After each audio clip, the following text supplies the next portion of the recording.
शांति। ओम शांति। ओम शांति।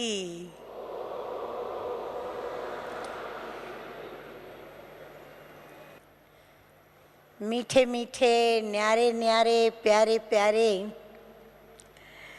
दुख हरता सुख करता और हम सभी के नवजीवन दाता,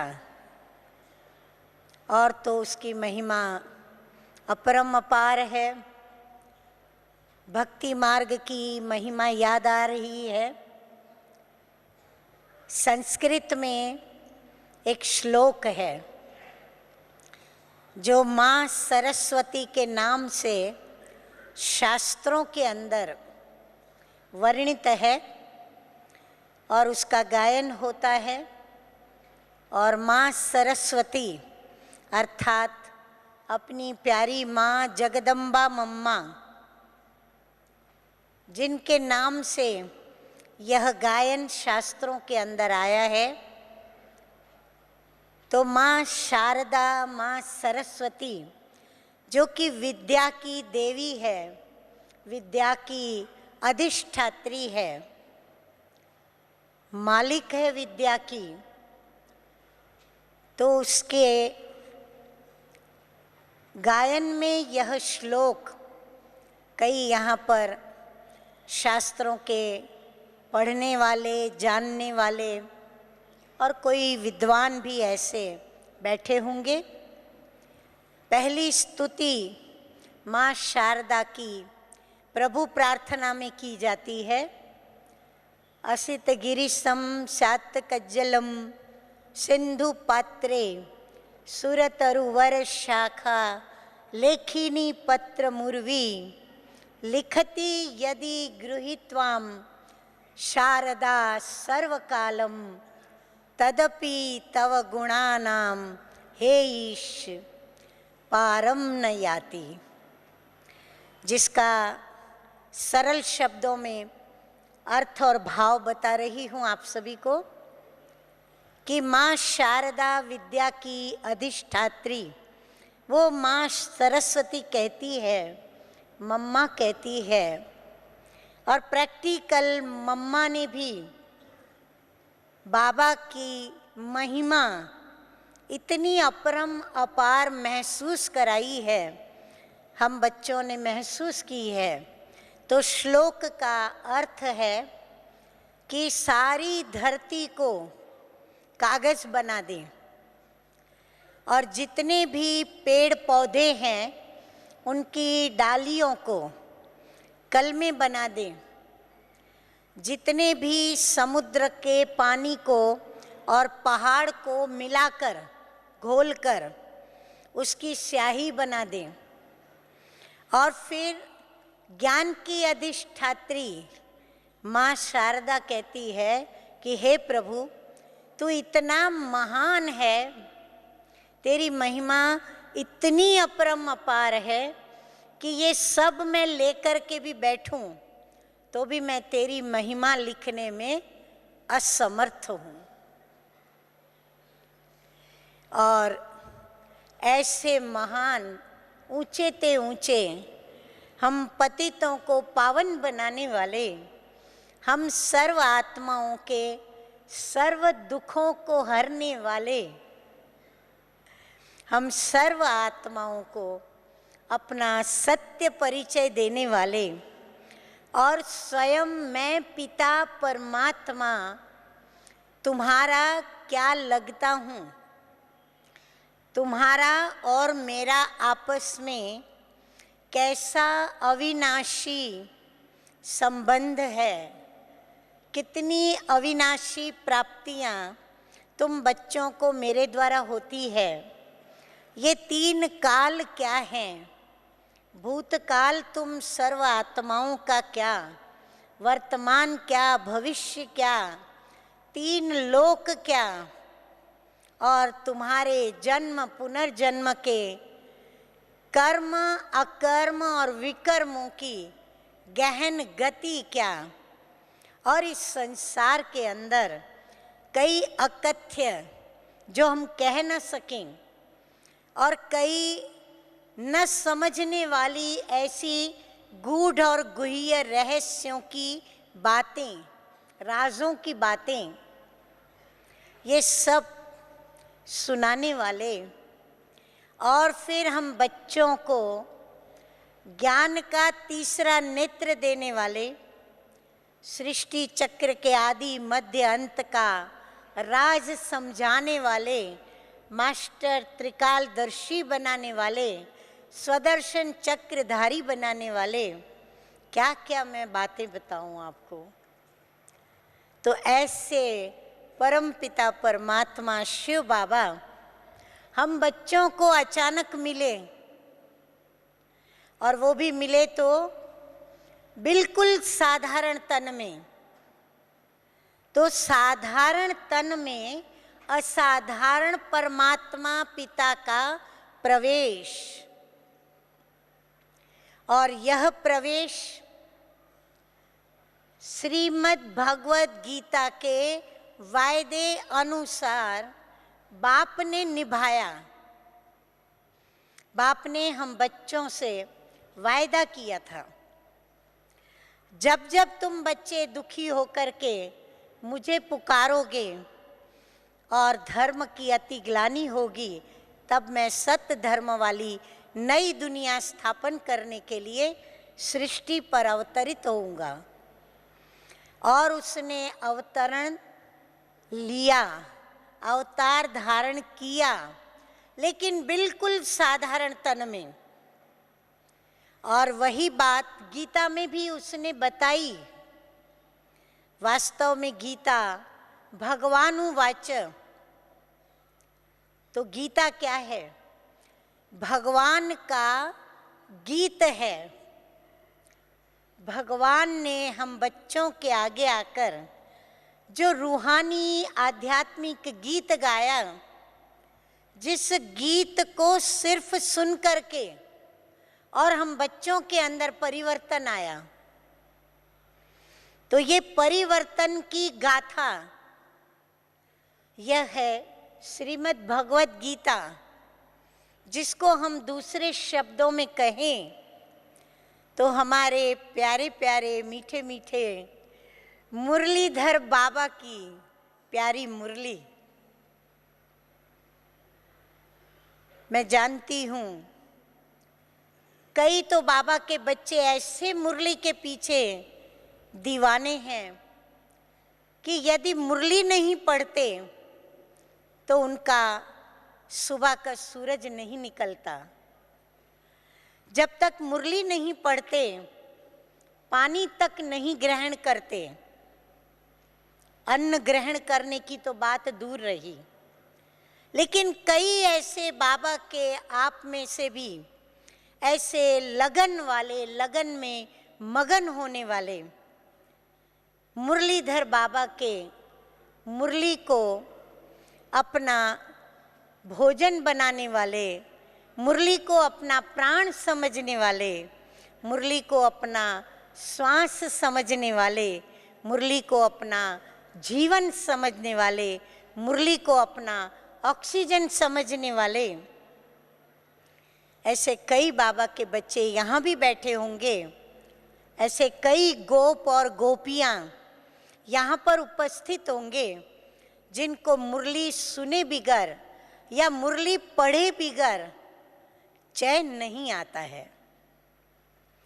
और यही गायन मालूम है आप लोगों को? हाँ, आप लोगों का ही गायन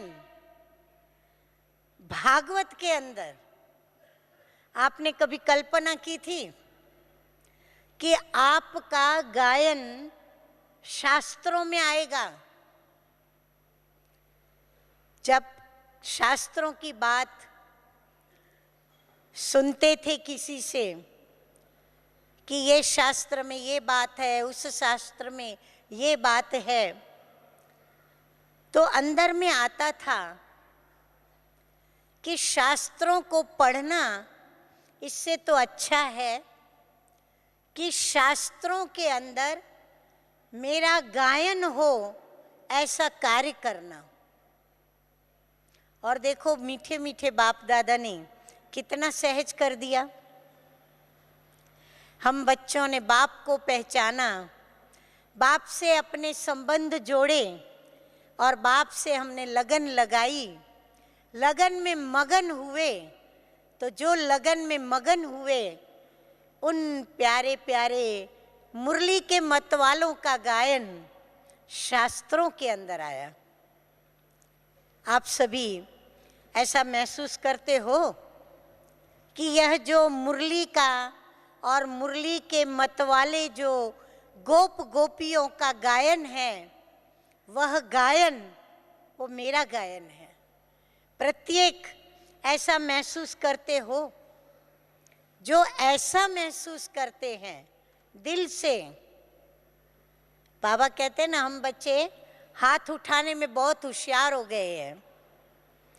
ये भी हमारा एक प्रकार का जैसे स्वभाव बन गया है।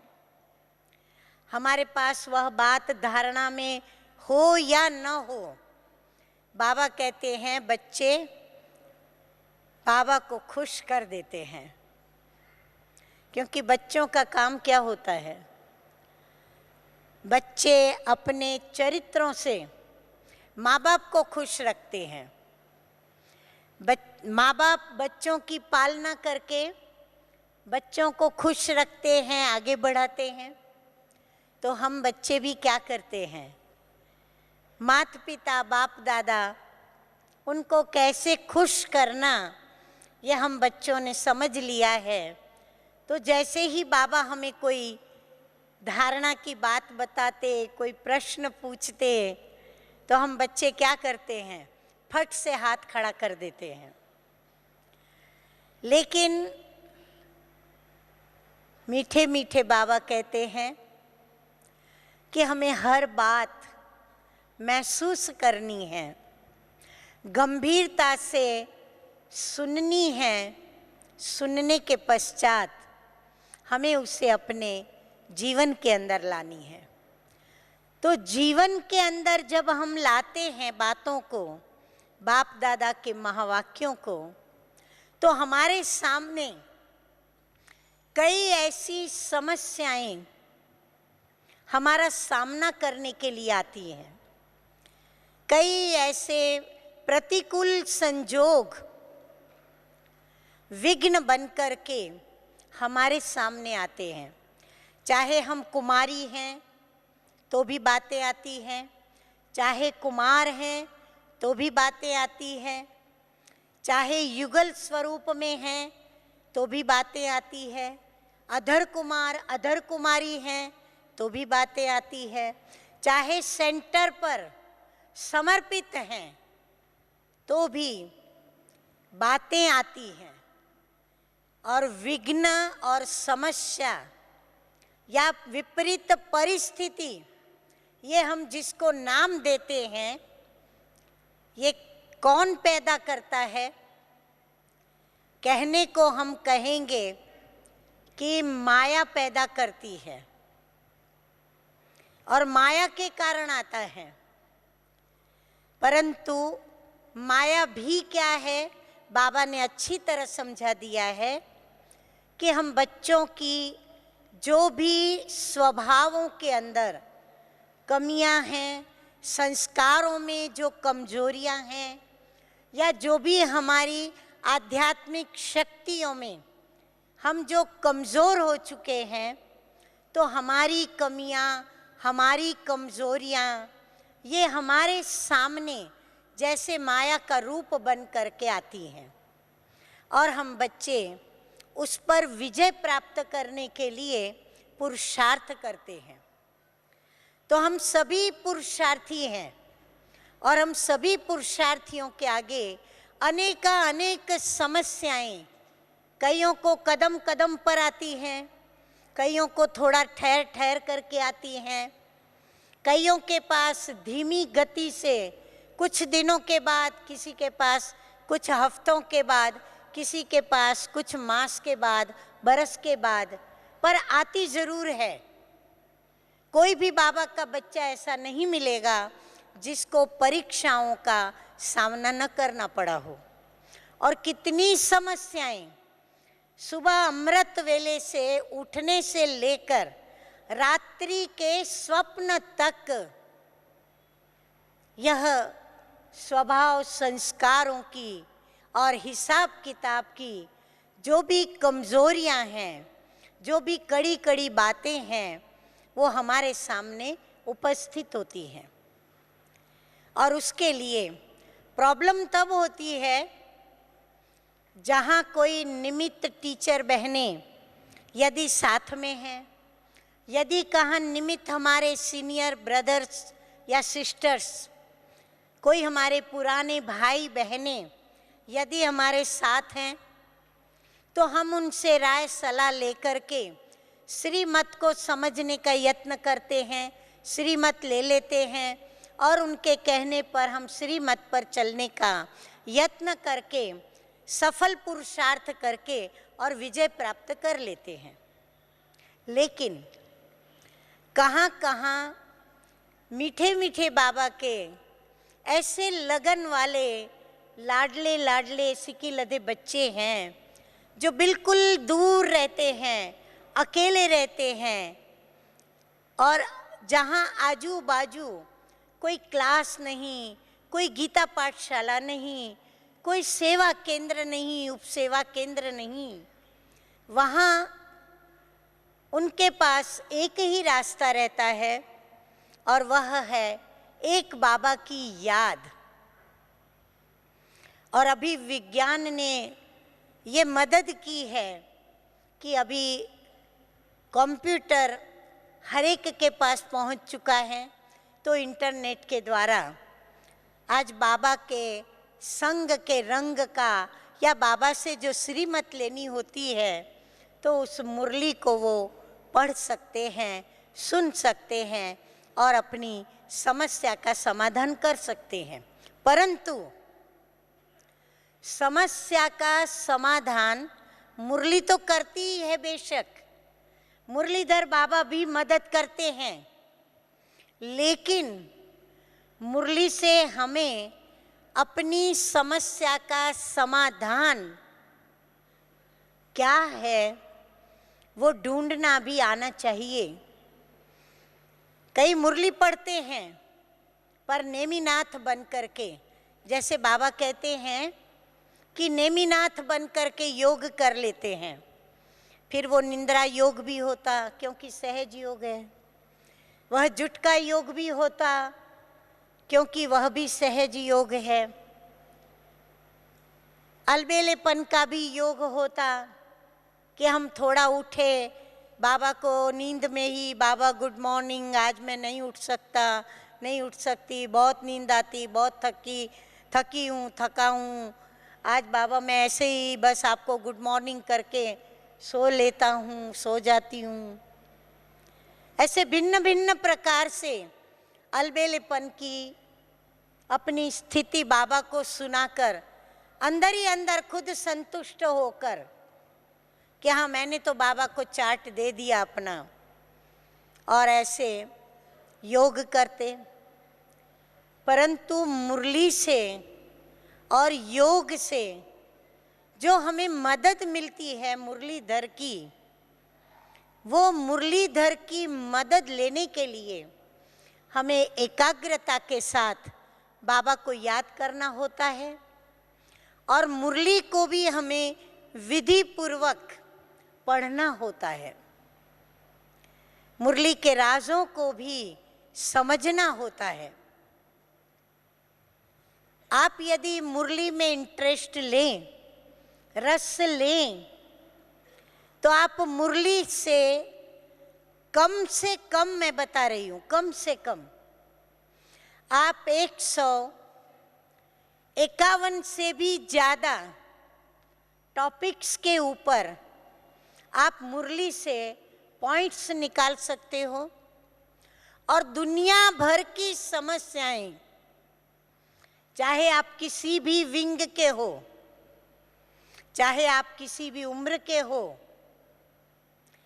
चाहे आपके पास व्यक्तिगत समस्या हो, चाहे आपके पास पारिवारिक समस्या हो, चाहे आपके पास समाज की ओर से आने वाली परीक्षा हो, चाहे आपके पास राजकीय परिस्थितियां निर्माण हो, चाहे प्रकृति की ओर से आने वाली आफतें हो जो अचानक आती हैं, चाहे अपने कर्मों के हिसाब किताब जो हम इस कर्मेंद्रियों से, इस देह से भोगते हैं,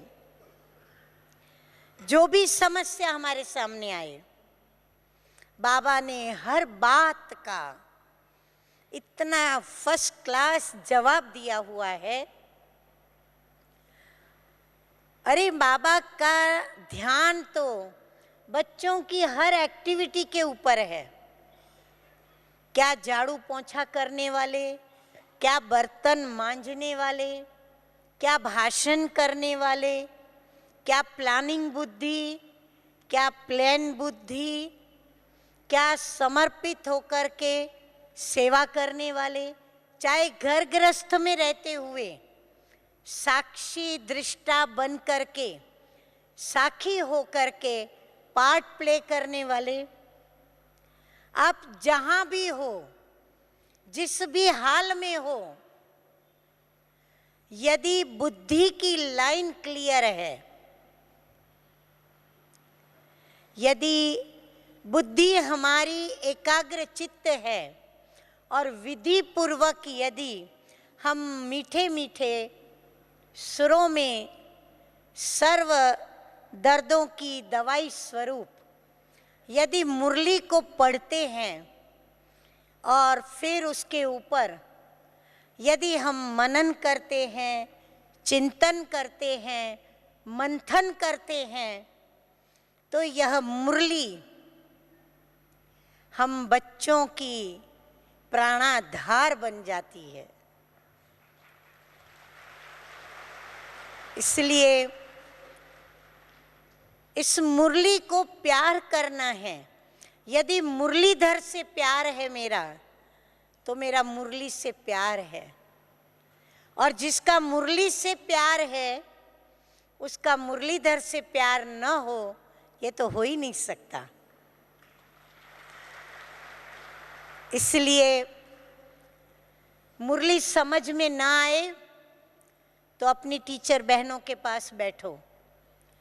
अगर ऐसा महसूस हो कि वहाँ भी हमें इंटरेस्ट नहीं आता, हमें टीचर्स बहनों से या सीनियर भाई बहनों से भी मुरली सुनने में वो इंटरेस्ट नहीं आता जो मेरे अंदर वो रसना जागे, तो हम ऐसे भाई बहनों को खोजें। अपना परिवार बहुत बड़ा है, कितना बेहद का बड़ा परिवार है।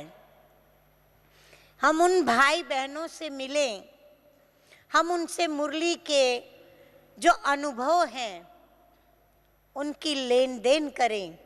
जो बाबा कहते हैं कि स्वचिंतन करो, स्वदर्शन करो, पर दर्शन न करो, पर मत पर भी न चलो, श्री मत पर चलो। तो यह श्री मत, यह स्वचिंतन और ये मन के अंदर होने वाला, मन और बुद्धि के बीच का मंथन, हम उनका सहारा लें। और यदि अमृत वेले हम यह मुरली पढ़ते हैं तो मुरली स्वतः ही अपने आप ऐसी गहरे राजों के साथ समझ में आएगी। जिस किसी को किसी से भी मुरली सुन कर के सेटिस्फैक्शन न हो, संतुष्टता न हो, तो उनको मैं ज़रूर मैं अपने अनुभव की बात कहूँगी कि मुरली यदि अमृत वेले के समय पर पढ़ी जाए और बिल्कुल शांति से, क्योंकि अमृत वेले का समय इतना अमूल्य और इतना श्रेष्ठ समय है एक तो सात्विकता होती है, सतो प्रधानता भी होती है, माया पूरा मायावी मनुष्यों को निंद्रा में लिए हुए, अपनी गोद में लिए हुए होती है। तो वह शांति, वह एकांत, वह अकेलापन हमें बाबा की ओर खींच करके, हाँ, जैसे कोई डोर हमें ऐसे खींचती है अपनी ओर, जिसे हम देख भी नहीं पाते, लेकिन हम खींचे हुए चले जाते, खींचे हुए चले जाते, खींचे हुए चले जाते। तो अमृत वेला मुरली पढ़ कर के आप देखिए और पढ़िए, न सिर्फ पढ़िए, लेकिन जब तक आपको प्राण प्यारे बाप दादा के मुरली का वह मधुर मीठा परिवर्तनकारी सुर अर्थात महावाक्य समझ में न आवे, तब तक आप थोड़ा वेट करिए, बाबा से बातें करिए। बाबा, ये आपने जो कहा कुछ मेरी समझ में नहीं आया, और फिर बाबा की याद में बैठिए। आपकी नज़रों के आगे, आपके कानों में बाबा कुछ कहेगा,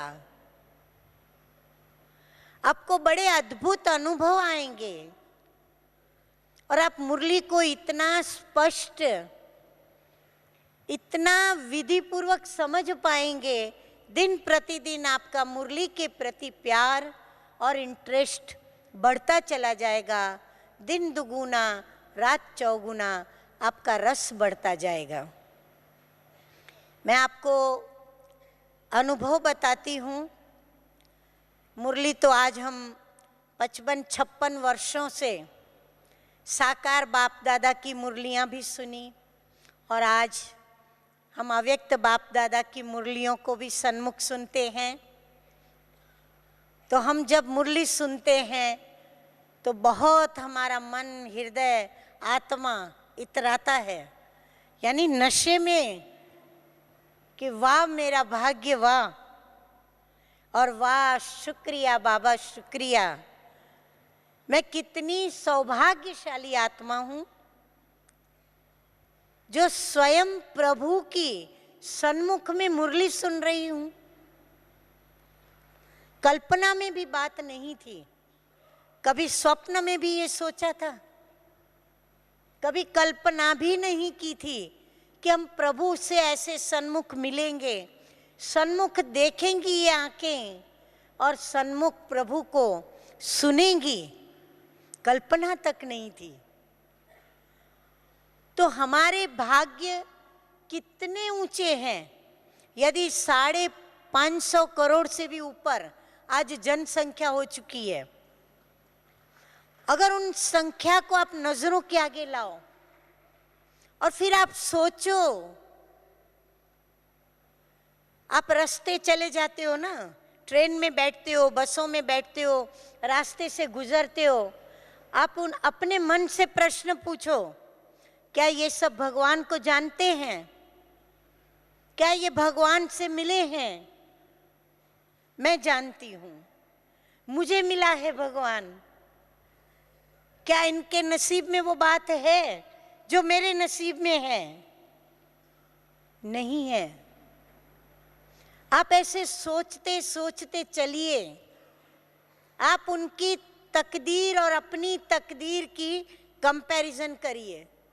कंपैरिजन करनी है तो ये करें, ना कि ऐसी कंपैरिजन करें जो हम किसको अपने से थोड़ा आगे देखें और हम अपने को थोड़ा उनसे पीछे देखें और हम निराशा में, उदासी में आ जाएं। नहीं, बाबा ने हम सभी बच्चों का कितना ऊंचे ते ऊंचा, श्रेष्ठ ते श्रेष्ठ भाग्य बनाया है। तो बाबा की मुरली जो है, और मैं तो इतना वंडर खाती हूँ कभी कभी, जब कभी कोई परिस्थिति, समस्या, घटना या किसी विद्यार्थी की कोई समस्या या उनकी कोई घटना या उनकी कोई परीक्षा, उनका कोई प्रश्न यदि सामने आया, चाहे मेरा पर्सनल परिवार का या फिर किसी भी प्रकार से किसी भी क्षेत्र का प्रश्न जब सामने आता है और जैसे ही मुरली उठाती हूँ तो मुरली के अंदर हेडिंग उसके समाधान का ही मिलता है।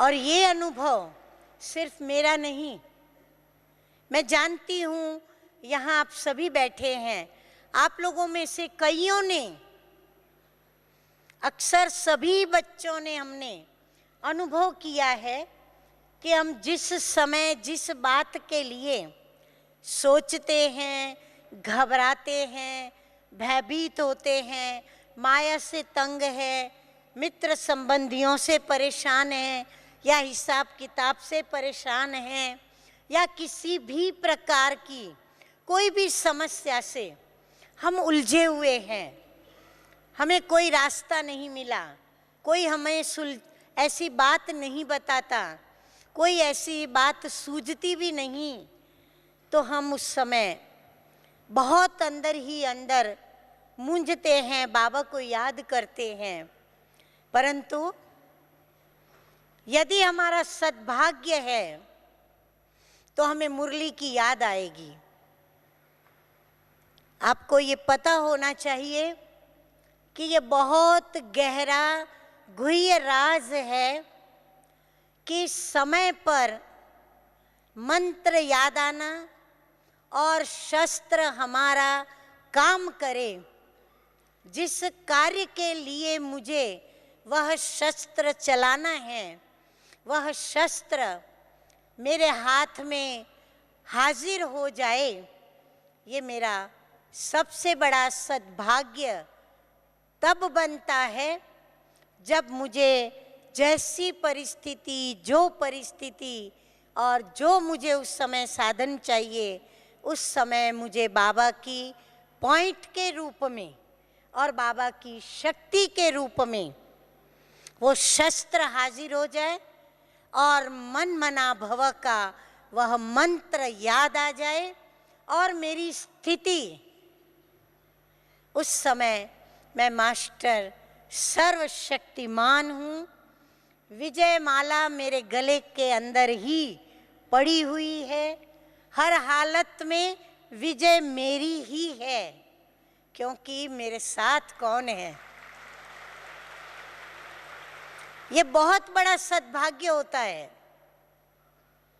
अक्सर हम लोगों को बाबा कहते हैं और सचमुच जीवन में ऐसा हुआ भी है कि हम कभी किसी को कुछ समझा लेते हैं, कभी प्रवचन कर लेते हैं, उसके बाद हमें याद आता है कि अरे हमें ये बात उनको बतानी चाहिए थी, अरे बाबा की ये पॉइंट देते तो बहुत अच्छा होता, हमें उस समय ये बात याद नहीं आई।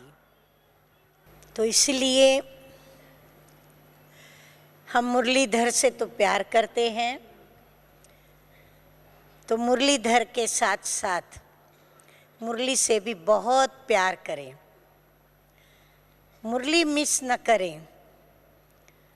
यदि मुरली सुनते रहें, पढ़ते रहें, बाबा भी हम बच्चों को रोज़ कहते हैं, पढ़ाई एक दिन भी हम बच्चों की मिस नहीं होनी चाहिए, क्योंकि हमारे चारों ही सब्जेक्ट मुरली के अंदर हैं। और बाप से हमने जो सर्व संबंध जोड़े हैं ना, आप उन मुरलियों के महावाक्यों से आप सर्व संबंधों के सब रस ले सकते हो। परंतु देने वाला दाता तो दे रहा है, लेकिन लेने वाले हम बच्चों को वह लेना भी आना चाहिए।